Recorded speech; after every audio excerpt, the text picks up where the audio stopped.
এত বড় বড় এগুলো হচ্ছে কাতলা মাছের পেটি, মানে পেটি গাদা একসাথে। এই যে আরো একটা 2 পিস, এই যে আরো একটা 3 পিস, ওই যে কড়াই হচ্ছে 1 পিস, 4 পিস, আর এই দেখো আরো 1 পিস, এই যে 5 পিস। এরকম 5 পিস মাছ এনেছে। কার জন্য বলো তো?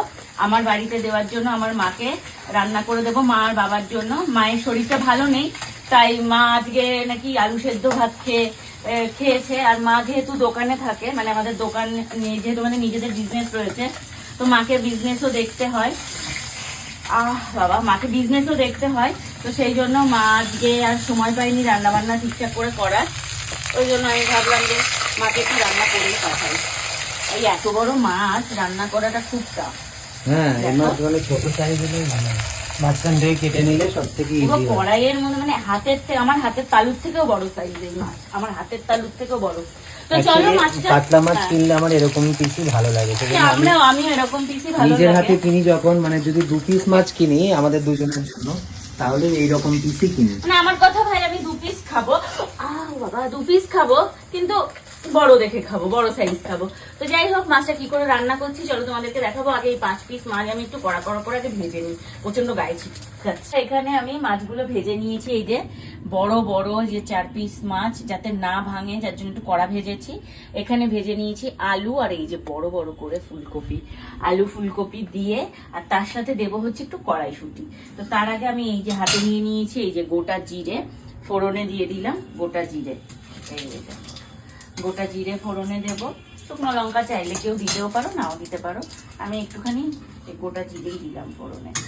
তো জিরেটা ভাজা হোক, এবার এর মধ্যে হচ্ছে এক একে মশলা দেবো। এই যে আদা রসুনের পেস্ট, এই যে জাস্ট এইটুকুনি দিয়ে দিলাম। এই যে এতটা জিরের গুঁড়ো, একটু স্লাইড ধনে গুঁড়ো, আর হচ্ছে এই যে হলুদের গুঁড়ো, দিয়ে দিলাম হলুদের গুঁড়ো। আলু দিয়ে দিয়েছো? আলু দিয়ে কষাচ্ছি। আলু দিয়ে কষালে ব্যাপারটা কি ভালো লাগে, ভালো হয়, আলু টেস্টি হয় খেতে। এই যে আলুটা দিয়ে কষাচ্ছিলাম, কষাতে কষাতে দেখো কি সুন্দর তেল ছেড়েছে। আর এই কালো কালো কালারটা দেখে তোমরা ভেবো না যে কালারটা এরকম এসছে, এটা হচ্ছে আমি কাশ্মীরি লঙ্কার গুঁড়ো দিয়েছি, যার জন্য কালারটা এরকম এসছে, লাল লাল মানে কালচে কালচে কালার এসছে। এবার এর মধ্যে দিয়ে দেবো জল, এই দেখো।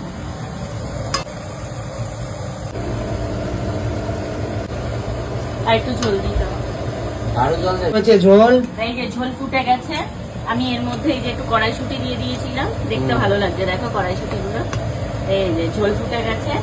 এইবার আমি এই যে একে একে এই বড় বড় মাছগুলো এর মধ্যে দিয়ে দেবো।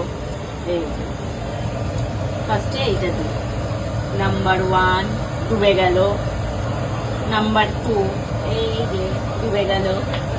চলো একে একে মাছ দিয়ে দেবো সুন্দর করে, আর একটু একটু করে নাড়িয়ে নাড়িয়ে মাছগুলোকে ডুবিয়ে ডুবিয়ে দেবো। ফুলকপিটা কখন দেবে? ফুলকপিটা একটু পরে দেবো। এই যে মাছগুলো একটু ভিজে নিই ঝোলে, ঝোলটা একটু সুন্দর করে ফুটে নিই। ফুলকপিটা একদম আমি নামানোর আগে দেবো, তার কারণ হচ্ছে ফুলকপি যেহেতু আমি ভেজে নিয়েছি অলরেডি, এটা হাফ বয়েল হয়েই রয়েছে। এখন যদি দিয়ে অনেকক্ষণ ফোটায় পুরো ঘেটে যাবে, তো সেই জন্য একদম নামানোর 5 মিনিট আগে দিয়ে কোনো নাড়াচাড়া করবো না, জাস্ট নামিয়ে নেবো। হয়েছে হয়েছে হয়ে গেছে। এই যে এবার দিয়ে দিচ্ছি হচ্ছে একটু এই যে হালকা করে গরম মশলা, নামানোর আগে দিতে হবে। এই তো দেখছি তোমার মাছ রান্না করতে করতে তোমার মায়ের 2 বছর বয়স বেড়ে যাবে। ভাত যা সময় নিচ্ছ এটা মাছ রান্না করতে। হয়ে গেছে। লাস্টে 1-1.5 বছর ধরে শুনে যাচ্ছি যে হয়ে গেছে, এই তো নামাচ্ছি, এই তো নামাচ্ছি। 2টো মাছ আমি অলরেডি তুলে নিয়েছি এখানে, দেখো, না হলে ভেঙে যাচ্ছিল, যাতে না ভাঙে। আর এই মাছটার পেটটা এমনি একটু সরু কেটেছিল। তো এই যে আগে মাছগুলো তুলবো, তার উপর দিয়ে ঝোল ঢেলে দেবো। এই দেখো মাছগুলো আমি কিভাবে তুলবো, খালি দেখো। এই দেখো বাবা, এটা খুবই রিস্ক, মানে একটা রিস্কের বিষয়, জানি না পারবো কিনা, তবে তবে জয় মা কালী বলে ইয়েস, সাকসেসফুলি ইনস্টলড। কিন্তু যখন ওনারা তুলে খাবে তখন ভেঙে যাবে, এর মধ্যেই ভেঙে যাবে, কারণ এটা পাটি তো। এই জন্যই তো বড় মাছ হচ্ছে যে কিনতে কেউ কিনতে চায় না। এক্স্যাক্টলি। কিন্তু আমার এই পিসটা ভালো লাগে বলে আমি হ্যাঁ, কাটা পিস নিতে আমার তেমন ভালো লাগে না। দাও ঝোলটা তো উপর চলো করে এবার ঢেলে দাও। ঝোলটা উপর করে ঢেলে দিই। আরেক পিস মাছ কড়াই রয়েছে, আমি সুন্দর করে তুলে নিই।